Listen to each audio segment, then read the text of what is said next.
आकाशवाणी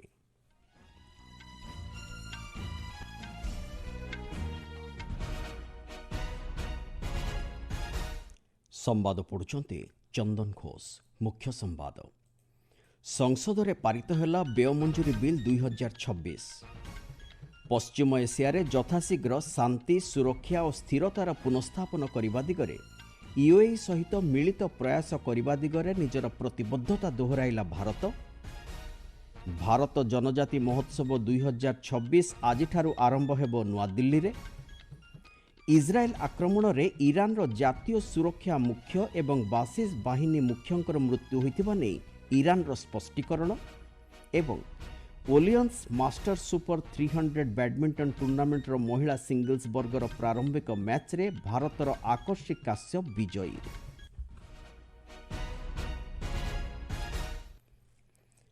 व्यय मंजूरी बिल 2026 संसद में पारित होइछि। एही बिलटी आलोचना पर गतकाली राज्यसभा गृहीत होइछि। पूर्वरु यह लोकसभार अनुमोदन लाभ कर सारिछि। गतकाली राज्यसभा ए संपर्कित आलोचनार उत्तर दे अर्थमंत्री निर्मला सीतारमण कहिसंति केंद्र सरकार अर्थनैतिक स्थिरता पांठी लागि 57,381 कोटी 84 लाख टंका जोगाई दैछंति। सेभଳି रबी ऋतु लागि सारर रिहाती बाबदरे 19,230 कोटी टंका अतिरिक्त पांठी प्रदान करिसंति। वर्तमान भारतर अर्थनैतिक शक्तिर स्थिति उपरे आलोकपात करी अर्थमंत्री कहिसंति कोविड परठारु देशर अर्थव्यवस्था अनेक सशक्त एवं स्थिर रहिछि। प्रधानमंत्री नरेंद्र मोदी दूरदृष्टि संपन्न आत्मनिर्भर भारत को सफलतार सह कार्यकारी करा जाई कोविड भली संकट समय सृष्ट स्थिति को सफलतार सह मुकाबिला करा जाई परिछि। केंद्र सरकार को पुंजी व्यय 2017-18 आर्थिक वर्ष में 2.63 लाख कोटी टंका थिबा बेले 2026-27 आर्थिक वर्ष लगी एही परिमाण प्राय 4.2 गुणा वृद्धि पाई 12.2 लाख कोटी टंकारे पहुंची बोली से कहिसंति। श्रीमती सीतारमण कहिसंति भारत शक्ति क्षेत्रर सामग्रिक विकास दिगरे विभिन्न संस्कारमूलक पदक्षेप ग्रहण करिथिबारु वर्तमान एक शक्ति बलका देश भावे उभा होइछि। देश में एलपीजी चाहिदा को मेंटाइबा लागि एहार घरोई उत्पादन को प्राय 25% वृद्धि करा जाइछि बोली से कहिसंति। अर्थमंत्री कहिसंति जनवरी 2026 सुधा देशर विद्युत उत्पादन 520.5 गीगावाट रहिछि। अण जीवाश्म सूत्रु एहार उत्पादन 271.97 गीगावाट रहिछि।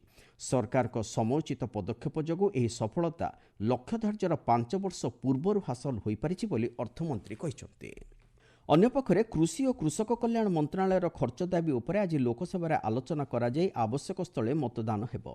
एतद व्यतीत स्वराष्ट्र वैदेशिक व्यापार एवं शक्ति मंत्रालयर पृथक पृथक खर्च दाबी उपरे मध्य आज निम्न सदन रे अनुरूप आलोचना करा जाई मतदान करा जिवो। प्रधानमंत्री नरेंद्र मोदी गतकाली संयुक्त अरब एमिरेट्स यूएई राष्ट्रपति शेख मोहम्मद बिन जायद अल नाहियान सहित टेलीफोन जोगे विभिन्न गुरुत्वपूर्ण प्रसंग में आलोचना करिसेंति। विशेषकर पश्चिम एशियार सांप्रतिक स्थिति उपरे उभय नेता मत विनिमय करिसेंति बोली श्री मोदी सामाजिक गणमाध्यम पोस्ट रे सूचना दैछंति। से कहिसंति यूएई उपरे होइथिबा आक्रमण द्वारा सेठारे साधारण भित्तिभूमिर क्षयक्षति हेबा सहित निरीह नागरिकंक प्राणहानि होइथिबा भारत यार दृढ़ निंदा करिछि। एतद्व्यतीत हर्मुज प्रणाली दे सुरक्षित तथा मुक्त जहाज चलाचल उपरे उभय पक्ष गुरुत्व आरोप करिसेंति। पश्चिम एशिया यथाशीघ्र शांति सुरक्षा और स्थिरतार पुनस्थापन करने दिगरे उभय देश मिलित प्रयास करिबे बोली प्रधानमंत्री कहिसंति। श्री मोदी यूएई राष्ट्रपति को एही अवसर में आगुआ ईद अभिनंदन ज्ञापन करिसेंति। आसाम केरल पुडुचेरी तामिलनाडु और पश्चिमबंगर विधानसभा निर्वाचन एवं 6टी राज्य में हेबाकुथिबा उपनिर्वाचन लगी निर्वाचन आयोग 1111 जन केंद्रीय पर्यवेक्षक को नियुक्त करिसेंति। आयोग कहिसंति सेमानक मध्यरे 557 जन साधारण पर्यवेक्षक होइथिबा बेले 188 जन पुलिस पर्यवेक्षक रहिसंति। एतद्व्यतीत खर्च संक्रांत पर्यवेक्षक भावे 366 जन को आयोग नियुक्त करिसेंति। निर्वाचन को अबाध निरपेक्ष तथा हिंसा मुक्त भावे संपन्न करने सहित जेभली प्रत्येक मतदाता निर्भय निजर गणतांत्रिक मताधिकार सब्यस्त करिपारिबे सेथिलागि समस्त पदक्षेप निया जाउछि बोली मुख्य निर्वाचन आयोग ज्ञानेश कुमार कहिसंति। अन्यपक्षे केरल में निर्वाचन प्रचार क्रमशः वृद्धि पाइबारे लागिछि। ଇତିମଧ୍ୟରେ 3ଟି ପ୍ରମୁଖ ରାଜନୈତିକ ଦଳ ଏନ୍ଡିଏ, ଏଲ୍ଡିଏଫ୍ ଓ କଂଗ୍ରେସ ପକ୍ଷରୁ ପ୍ରଥମ ପର୍ଯ୍ୟାୟ ପ୍ରାର୍ଥୀ ତାଲିକା ଘୋଷଣା କରାଯାଇସାରିଛି।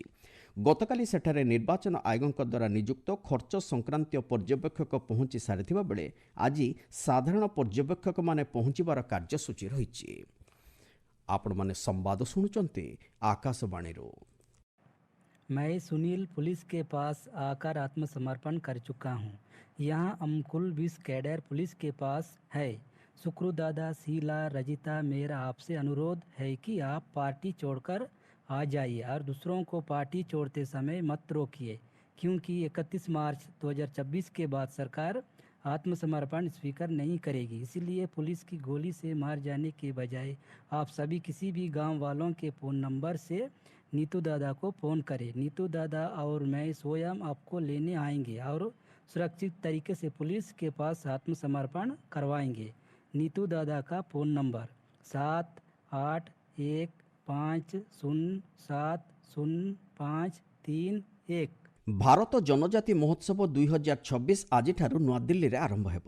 ଜନଜାତି ସମ୍ପ୍ରଦାୟର ସାଂସ୍କୃତିକ ଐତିହ୍ୟ ଏବଂ ଉଦ୍ୟମିତା କାର୍ଯ୍ୟକଳାପ ଏହି ମହୋତ୍ସବରେ ପ୍ରଦର୍ଶିତ ହେବ। କେନ୍ଦ୍ର ଆଦିବାସୀ ବ୍ୟାପାର ମନ୍ତ୍ରୀ ଜୁଏଲ ଓରାମ ଏହାକୁ ଉଦ୍ଘାଟନ କରିବେ। ଭାରତ ଜନଜାତି ସମବାୟ ବିପଣନ ଉନ୍ନୟନ ସଂଘ ଦ୍ୱାରା ଆୟୋଜିତ ଏହି ମହୋତ୍ସବ ଆଜିଠାରୁ ଆସନ୍ତା 30 ତାରିଖ ପର୍ଯ୍ୟନ୍ତ ଚାଲିବ।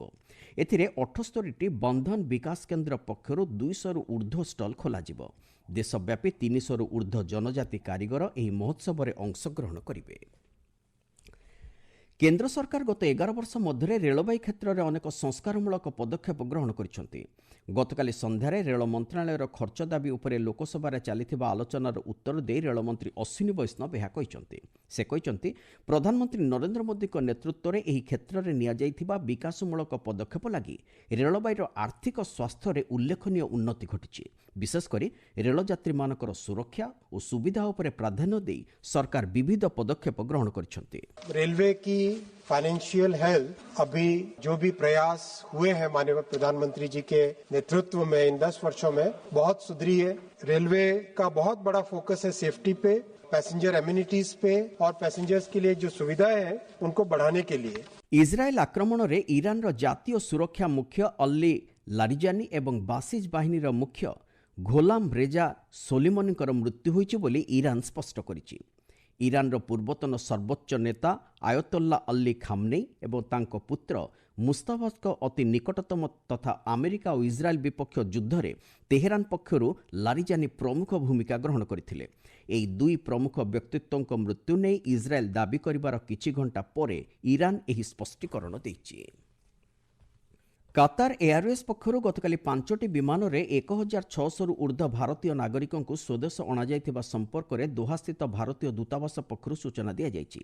ମିଳିଥିବା ସୂଚନା ଅନୁଯାୟୀ ଆଜିଠାରୁ ସମ୍ପୃକ୍ତ ଏୟାରଲାଇନ୍ସ ପକ୍ଷରୁ ଭାରତର 9ଟି ସ୍ଥାନକୁ ଉଡ଼ାଣ ଭରିବାର କାର୍ଯ୍ୟସୂଚୀ ରହିଛି।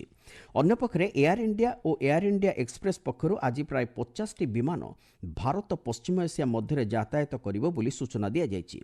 ଯୁକ୍ତରାଷ୍ଟ୍ର ଆମେରିକା, ଇସ୍ରାଏଲ ଓ ଇରାନ ମଧ୍ୟରେ ସମ୍ପୃକ୍ତ ଅଞ୍ଚଳରେ ଦେଖାଦେଇଥିବା ଦ୍ୱନ୍ଦ୍ୱ ସ୍ଥିତି ଯୋଗୁଁ ବିମାନ ଚଳାଚଳ ବାଧାପ୍ରାପ୍ତ ହୋଇଛି। ଫ୍ରାନ୍ସର ପାଲାଇସ୍ ଡି ସ୍ପୋର୍ଟସଠାରେ ଚାଲିଥିବା ଓର୍ଲିଆନ୍ସ ମାଷ୍ଟର୍ସ ସୁପର 300 ବ୍ୟାଡମିଣ୍ଟନ ଟୁର୍ଣ୍ଣାମେଣ୍ଟର ମହିଳା ସିଙ୍ଗଲ୍ସ ବର୍ଗର ଭାରତର ଆକର୍ଷି କାଶ୍ୟପ ଗତକାଲି ସନ୍ଧ୍ୟାରେ ଅନୁଷ୍ଠିତ ପ୍ରାରମ୍ଭିକ ମ୍ୟାଚ୍ରେ ବିଜୟୀ ହୋଇଛନ୍ତି। ସେ ଚାଇନିଜ୍ ତାଇପେଇର ୱାଇ ଲିଙ୍କୁ 21-17, 21-19ରେ ପରାସ୍ତ କରିଛନ୍ତି।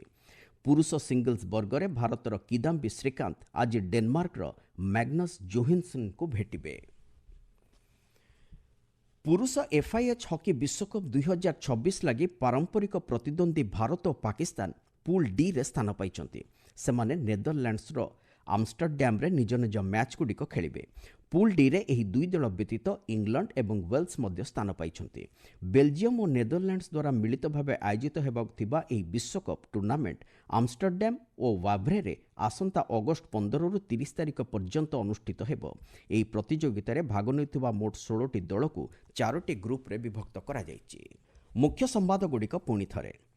ସଂସଦରେ ପାରିତ ହେଲା ବ୍ୟୟ ମଞ୍ଜୁରୀ ବିଲ୍ 2026। ପଶ୍ଚିମ ଏସିଆରେ ଯଥାଶୀଘ୍ର ଶାନ୍ତି, ସୁରକ୍ଷା ଓ ସ୍ଥିରତାର ପୁନଃସ୍ଥାପନ କରିବା ଦିଗରେ ୟୁଏଇ ସହିତ ମିଳିତ ପ୍ରୟାସ କରିବା ଦିଗରେ ନିଜର ପ୍ରତିବଦ୍ଧତା ଦୋହରାଇଲା ଭାରତ। ଭାରତ ଜନଜାତି ମହୋତ୍ସବ 2026 ଆଜିଠାରୁ ଆରମ୍ଭ ହେବ ନୂଆଦିଲ୍ଲୀରେ। ଏବଂ इज्राएल आक्रमण में ईरान जातीय सुरक्षा मुख्य एवं बासिस बाहिनी मुख्यंकर मृत्यु होइतिबा नै ईरान स्पष्टीकरण। संवाद शेष होला।